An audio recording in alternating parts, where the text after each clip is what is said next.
Senator Bill Hagerty, Republican from the state of Tennessee, joins me now. Sir, you're on the Foreign Relations Committee.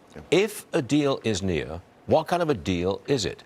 It surely has to be the strait is open, no more enrichment of uranium, and they give up the uranium they've already produced. Can we get all of that?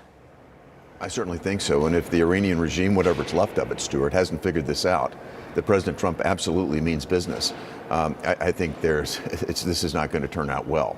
I think there's some optimism. You've seen it reflected in the markets that the Iranians are coming back to the table, this time in Pakistan, to talk. But President Trump's not just talking. He's putting more military might into the region. He's maintaining and increasing his leverage. We now have 5,000 Marine Expeditionary Forces moving into the area, more naval assets. President Trump is going to be speaking from a position of strength. So will Steve Witkoff, Jared Kushner, and the team that are negotiating this, J.D. Vance. I think we're going to have an opportunity to see if the Iranian regime has actually had an awakening here. They certainly should have. If they haven't figured this out, and again, whoever the next Ayatollah is, not a job that a lot of people are applying for, I would say. Temporary position is what it's been over the past several weeks. We're going to have to see a major shift in terms of their focus and their orientation. The strait will have to be open, as you said. President Trump has made that very clear. No nuclear capability. That's got to be clear to the Iranians right now. That will not happen. President Trump has been forceful in that demand. Meanwhile, we have devastated their Navy, their ballistic missile capabilities, their drone capabilities, their launch capabilities. That will continue until this comes to an end. Reportedly close to a deal on funding DHS, Department of Homeland Security. Will you agree to severe restrictions on ICE? So the Democrats have made clear that they absolutely hate ICE. In fact, Chuck Schumer was calling them thugs. This is one of the reasons that we had a major event yesterday in Memphis to demonstrate our support for law enforcement. What the Democrats seem to want to stand for is the, quote, rights of illegal aliens in America over the rights of American citizens. You see it at every turn. We are not going to stand for major constrictions. We're going to find a way to navigate through this. I think that we'll find a way to, again, get the DHS back open. Now that Mark Wayne Mullen is going to be sworn in this afternoon, I'm very optimistic that that will happen. And again, we're looking at every tool that we have at our disposal through the reconciliation process, et cetera, to address the full funding needs of the Department of Homeland Security, including all of the resources that ICE needs to operate, function, and do their job.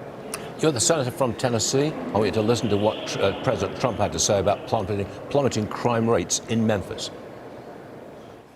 In the year before I took office, Memphis saw more than 12,500 violent assaults, 429 rapes, and 7,600 burglaries and armed robberies. Here in Memphis, we've achieved one of the largest, fastest declines in violent crime ever recorded. That includes a 60% drop in robberies, a 74% drop in carjacking, and motor vehicle thefts. These numbers are right on line to be among the best that we've done. Senator, that is impressive. Can what Trump did in Memphis work in other major cities? It absolutely can, and I think that was another one of the things on display yesterday. It doesn't take much to see the product of cooperation that happens at a local level, a state level, and a federal level. When we have our agencies cooperating, we're delivering massively impressive results. Sadly, we lost control of Memphis. The crime situation there coming out of the pandemic was out of control, and on a per capita basis, the numbers were dismal. President Trump mentioned the dramatic decline that we've had, and that's because we've had a Democrat mayor in the city of Memphis who was willing to cooperate with a Republican governor and a Republican federal leadership. We worked hand in glove. You cannot tell when you're on the ground which agency is which because we're working so well together. The local police department, the sheriff's office, working very well with state troopers, the Tennessee Bureau of Investigation, and again, multiple federal agencies. We've had dramatic results there.